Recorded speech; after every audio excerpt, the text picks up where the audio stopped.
Our next guest is Tigress, and she actually came in with what I would guess is her sister. They're both a year old. They're both brown tabbies with white Euphrates. These guys came in to us because their owner was saying that they weren't using the litter box at home. These guys are very friendly. They came in together, but they're not housed together. They're not listed as bonded. So what we're doing is we're charting their litter box usage. What we found is typically we start animals on the pellets. If they don't like those pellets, then we switch them to clay. Once we switched these guys to clay, they started using their litter box without any issue. Sometimes the animals that come in with litter box issues, it's medical. They have urinary tract infections, they have urine crystals, some sort of problem like that, and then we go about resolving that. Sometimes it's just medication, sometimes it's special diet.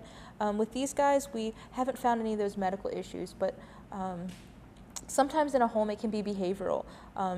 The previous owner said that they had their litter boxes in main areas like the living room or the family room. Sometimes cats don't like those high traffic areas.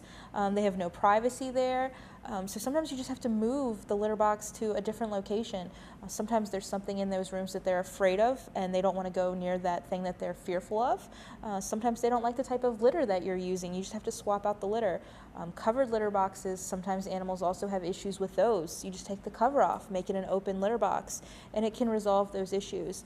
You also want to make sure that the litter box is staying clean. Most people don't want to use a dirty bathroom, and neither do the animals. So there's a lot of things that you can try and do if you're having those issues.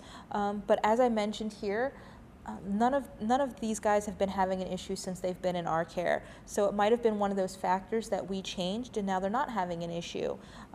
These guys are also, in addition to being very sweet and beautiful cats, they're also declawed in the front.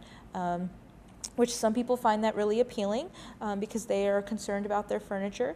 We don't advocate that here because it can be harmful for the animals, and it can also play a role in whether or not your animals are going to use their litter boxes. Sometimes after that initial surgery, they go in the litter box, it's painful for them, and then they associate that pain with the litter box and not with the surgery that they've had, and then they try to avoid using that litter box. But if you're interested in taking Tigress, who is here, or Euphrates, her sister, who's back on the adoption floor home, and making them part of your family, please stop in and visit with them. You can ask about them at the front desk.